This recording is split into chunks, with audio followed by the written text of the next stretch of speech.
Një paket me 8 rekomandime nga ana e qeverisë është përcjell këtë të hënë për institucionet e drejtësisë nga ministri Ulsi Manja. Në një konferencë në ambientet e prokurorisë së përgjithshme, Manja tha se këto rekomandime synojnë forcimin e luftës kundër krimit dhe rritjen e efikasitetit të sistemit të drejtësisë penale. Rekomandimet fokusohen tek nxitja bashkëpunimit ndërinstitucional, rritja e hetimeve për luftën kundër krimit dhe narkotikeve, rritja kapaciteteve institucionale e të tjerë.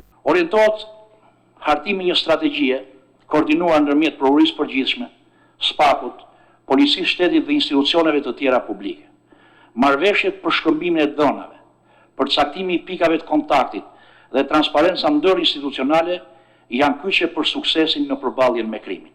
Po ashtu Këshilli i Ministrave propozon dhe krijimin e strukturave të specializuara për çështje komplekse, ku kërkohen trajnime me ndërkombëtarët. Nevojitet krijimi i strukturave të specializuara për çështje komplekse, investim në teknologji dhe burime njerëzore, si dhe zhvillimi i trajnimeve të vazhdueshme në bashkëpunim me shkollën e magjistraturës dhe partnerët ndërkombëtar.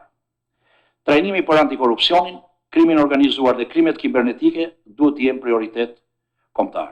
Megjithatë, mbi këto rekomandime, kreu i prokurorisë së posaçme Altin Dumani shprehu disa rezerva. Ai theksoi se një pjesë e tyre janë të paplota, pasi nuk shoqërohen me të dhëna konkrete, ndërsa disa të tjera përmbajnë terma shumë të përgjithshme.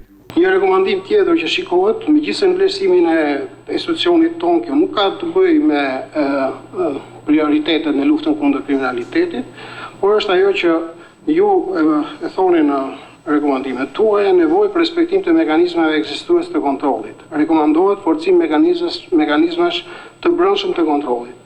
SPAK tashmë është subjekt i mbikëqyrjes nga KLP, ILD dhe vetë strukturat e tij. Krijimi i strukturave të reja, vlerësimi dhe integriteti, pa analizë të mekanizmave ekzistuese, rrezikon të sjellë mbi ngarkesë burokratike.